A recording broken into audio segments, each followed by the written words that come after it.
Bismillahirrahmanirrahim. Assalamualaikum warahmatullahi wabarakatuh. Alhamdulillah Rabbil Alamin. Wassalatu wassalamu asyrafil mursalin wa ala alihi wa sahbihi ajma'in, amma ba'du. Puji syukur senantiasa kita panjatkan kehadirat Allah Subhanahu wa taala dengan taufik dan hidayahnya pada malam hari ini, malam yang ke-24 insyaallah kita dapat hadir di Masjid Al-Muslimin ini dalam rangka kita memperingati Nuzulul Quran. Insyaallah sebentar lagi akan disampaikan oleh Ustadz kita. Selawat dan salam kita sampaikan kepada junjungan kita Nabi Muhammad SAW. Mudah-mudahan dengan berselawat kita mendapat syafaat di akhir kelak nanti. Amin ya rabbal alamin. Yang kami hormati Ustadz Riza Muhammad pada kesempatan ini hadir di tengah-tengah kita, alhamdulillah dengan keadaan sehat walafiat. Mudah-mudahan Allah senantiasa melindungi beliau ya, dan sehingga dia dapat melaksanakan dakwah sampai akhir nanti. Yang kami hormati pengurus Dewan Kemakmuran Masjid, pembina pengawas Dewan Kemakmuran Masjid, para bapak ibu jamaah masjid, wabil khusus ibu-ibu muslimah Masjid Al-Muslimin. Pada kesempatan ini kita melaksanakan peringatan Nuzul Quran yang insyaallah akan disampaikan oleh Ustadz Riza Muhammad yang kita kenal selama ini penceramah sering tampil ya di layar TV, tapi kali ini alhamdulillah kita bisa langsung bertatap muka dengan beliau. Mohon maaf Pak Ustadz, waktu muslimah nanya, dia tidak terlalu mengenal dengan nama Riza Pak Ustadz. Yang dia kenal hanya Ustadz lesung pipi katanya Ustadz. Ya mohon maaf Ustadz. Ya. Di samping itu penceramah juga Ketua Yayasan Nazura Cinta Berbagi. Insyaallah nanti akan dijelaskan oleh beliau. Terkait hal ini akan dijelaskan tentang kegiatan yayasan tersebut. Hadirin yang dimuliakan Allah, tema kita pada Nuzul Quran kali ini adalah ketenangan hati bersama Al-Quran. Ya, kita memang Ustadz, ibu-ibu terutama banyak gelisah hatinya, gundah gulana gitu ya, dengan kondisi yang saat sekarang ini harga-harga naik, kemudian pendapatan suami tidak naik, ya pengeluaran cukup besar, jadi gundah gulananya tambah tinggi nih. Mudah-mudahan dengan ceramah pada malam hari ini nanti kegundahan ibu-ibu, termasuk bapaknya juga Ustadz, nanti akan berkurang di dalam kegelisahannya insyaallah, mudah-mudahan.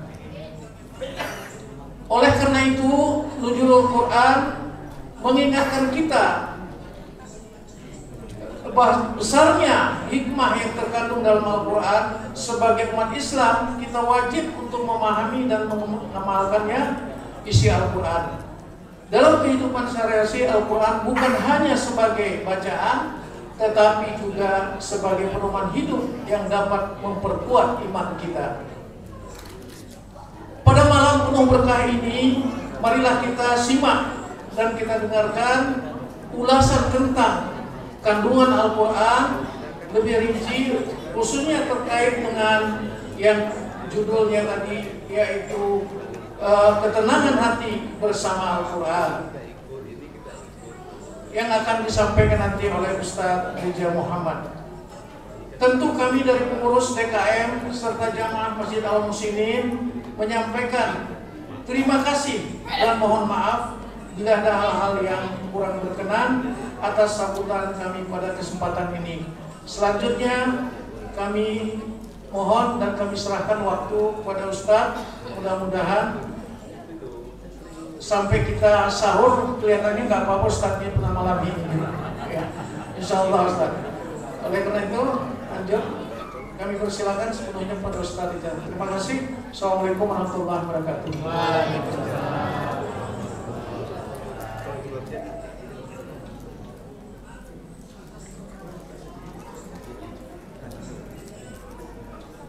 A'udzu billahi minasyaitonir rajim. Bismillahirrahmanirrahim.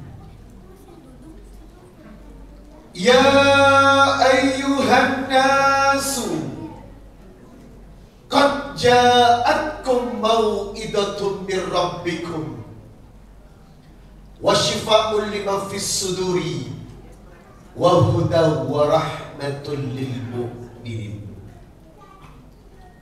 Wahai manusia, telah datang kepada kalian nasihat terbaik dari Rabb kalian.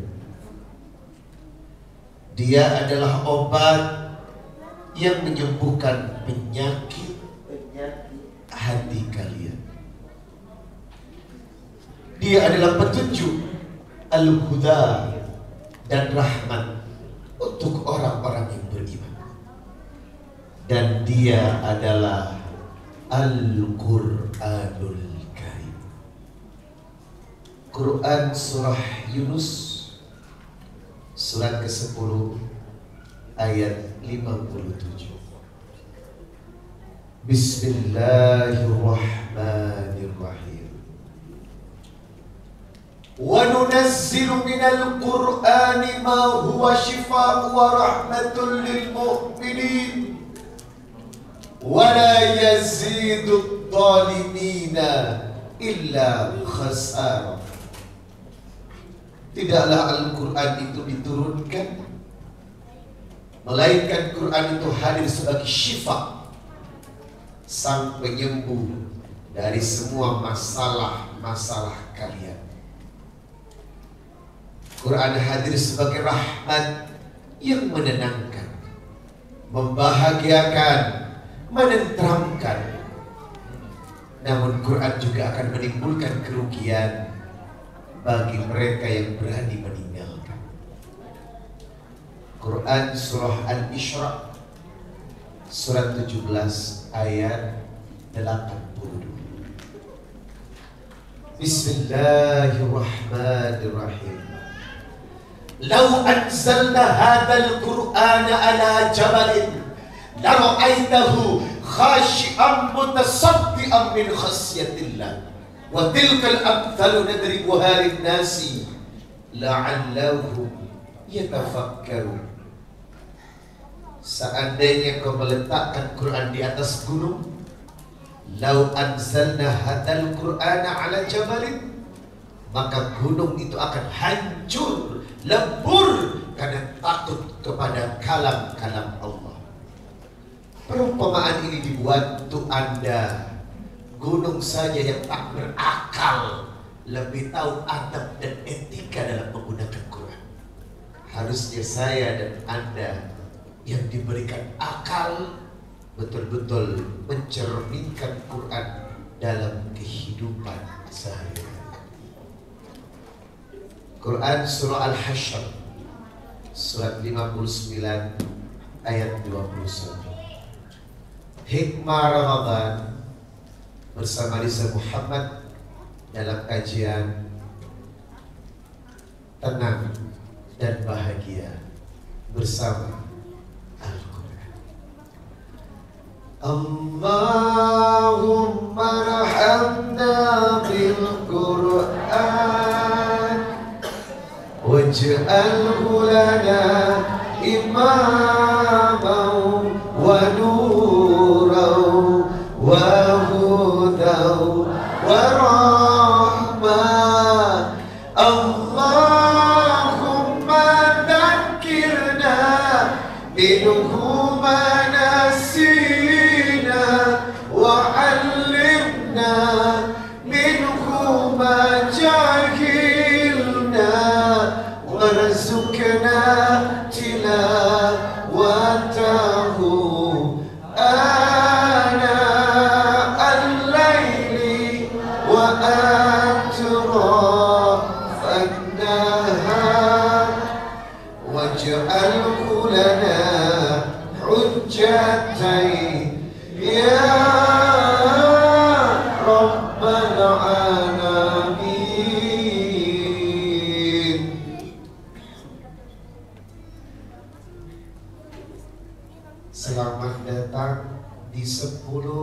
akhir Ramadan. Selamat bergabung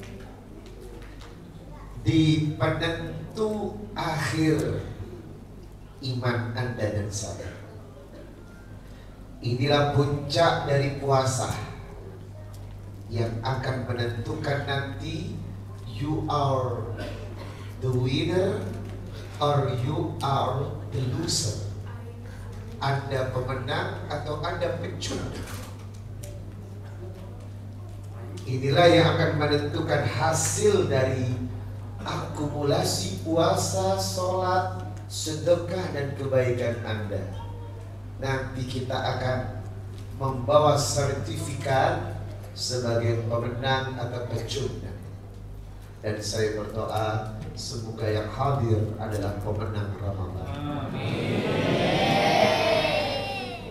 Hadis muttafaqun alaih, Rawahul Bukhari nomor 2024, Rawahul Muslim nomor 1174. Karena Rasulullah sallallahu alaihi wasallam, Rasulullah bersabda, "Idza dakhala al-ashru," kalau Anda memasuki hari yang ke-10, ay al-ashru al-akhiru min Ramadan, 10 akhir dari Ramadan, maka hiasi malam itu dengan 3 tugas pokok dari Rasulullah.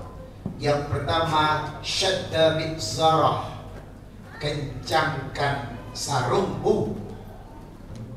Syadda mi'zarah, kencangkan sarungmu. Yang tidak pakai sarung, naikkan resleting. Ini menandakan hindari istrimu di saat 10 hari terakhir. Kalau bapak minta jatah di 10 hari terakhir, katakan maaf. Syadda mi'zarah, perintah dari Nabi, kencangkan sarung. Yang kedua, wal hayata laila, hidupkan malammu. Dan yang ketiga, wa aiqadha ahlahu, bangunkan keluarga.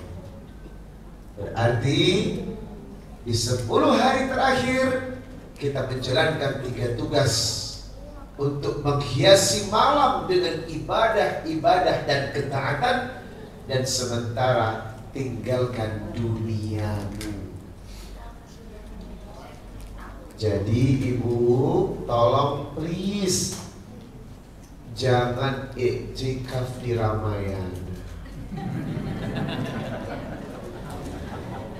Apalagi iktikaf di Matahari, iktikaf di Sogo, iktikaf di Metro. Yang namanya iktikaf itu di masjid. Pantas bapak-bapak pusing. Ternyata iktikafnya di pusat perbelanjaan. Dilarang. Ajari keluarga kita wal hayata lailah. Ajari semuanya ke masjid di 10 hari terakhir. Kalaupun ingin membeli baju baru boleh, jangan di malam hari. Ibu, baju baru untuk dipakai, tak punya pun masih ada baju yang dengerin tuh Pak, sandal baru untuk dipakai, tak beli pun masih banyak sandal di musola.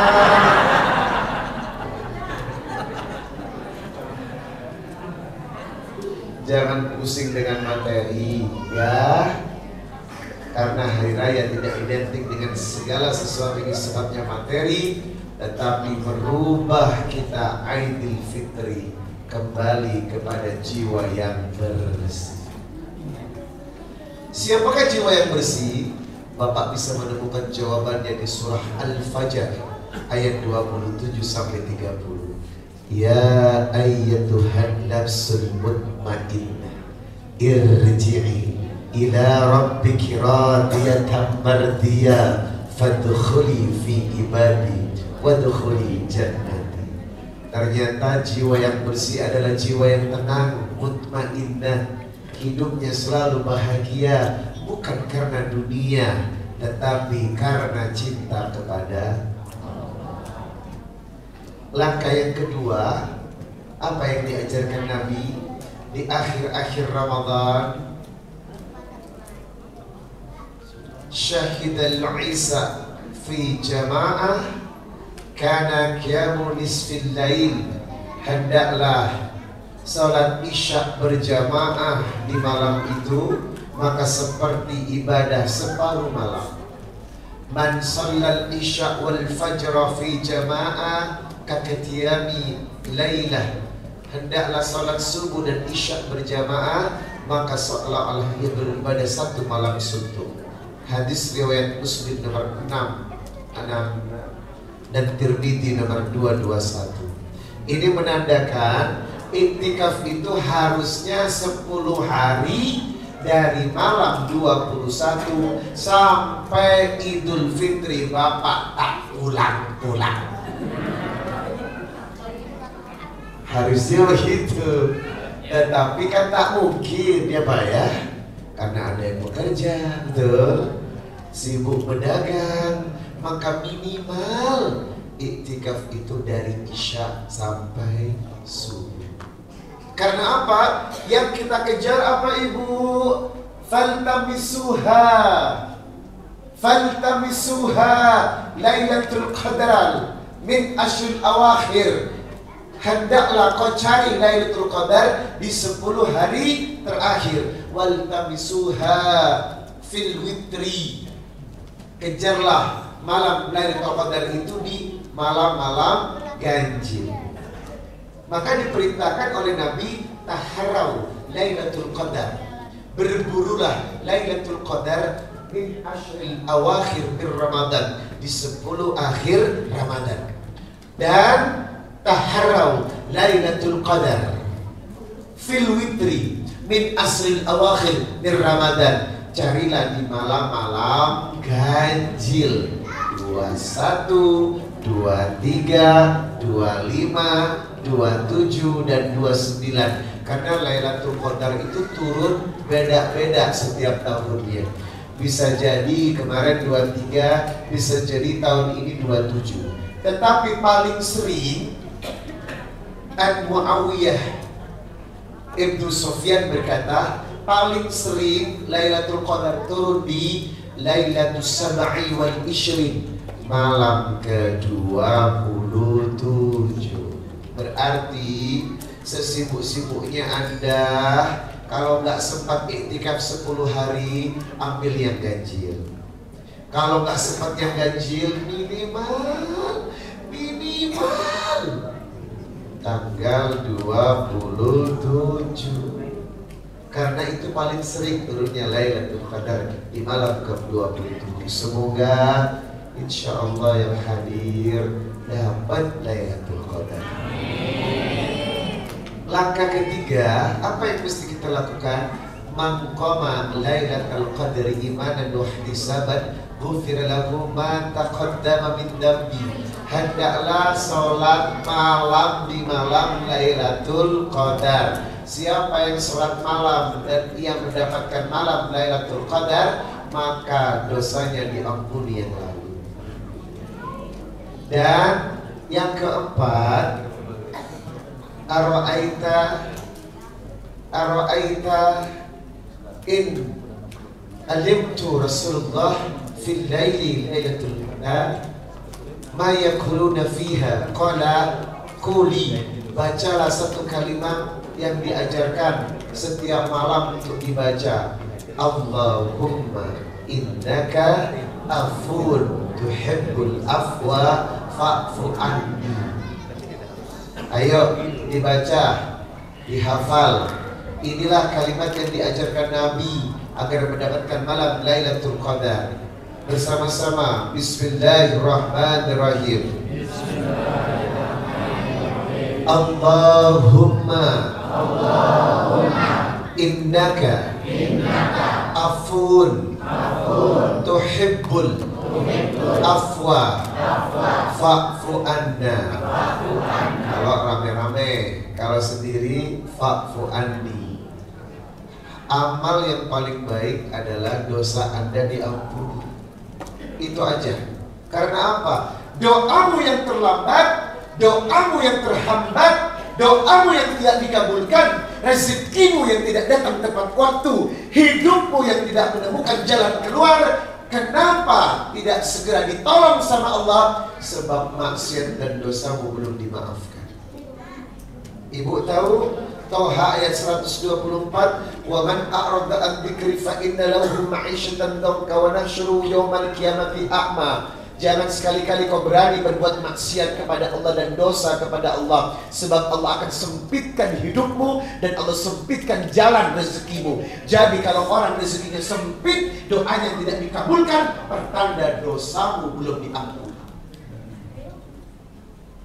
Halo, dengar-dengar banyak yang gelisah malam ini.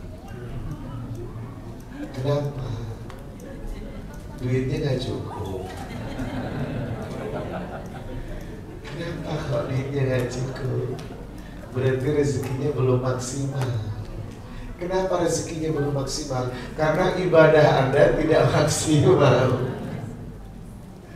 Tuntutannya terlalu banyak, kewajibannya kempes. Itu kenapa nggak beres? Ayo kita jemput rezeki malam ini dengan menyebut Lailatul Qadar.